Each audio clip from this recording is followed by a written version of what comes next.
Ang Bulkang Mayon ay isa sa mga pinakaaktibong bulkan sa Pilipinas at kilala sa buong mundo dahil halos sa perpektong hugis nito. Narito ang pinakabuod ng kasaysayan ng Bulkang Mayon.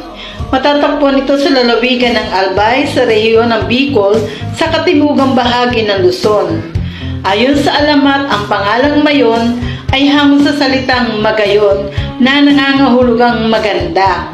Kaugnay ito sa alamat ni Daragang Magayon, isang dalagang Bicolana na naging sentro ng isang trahedyang pag-ibig.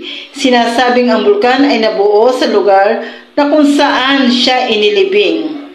Ang unang naitalang pagsabog ng Bulkan Mayon ay noong 1616 ayon sa mga kasulatang Kastila. Ang Mayon volcano ay pumutok ng mahigit na 50 beses sa nakalipas na 4 na siglo. Geological na aspeto, isitong stratovolcano, binubuo ng alternating layers ng lava at cycloclastic materials. Bahagi ito na tinatawag na Pacific Ring of Fire kung saan madalas ang mga lindol at pagsabog ng bulkan. Ang Mayon ay isang sagradong bundok para sa isang lokal na pamayanan. Isa rin itong pambansang parke, Mayon Volcano Natural Park. Mahalaga ito sa turismo ng agrikultura at kultura ng mga Bicolano. Thank you for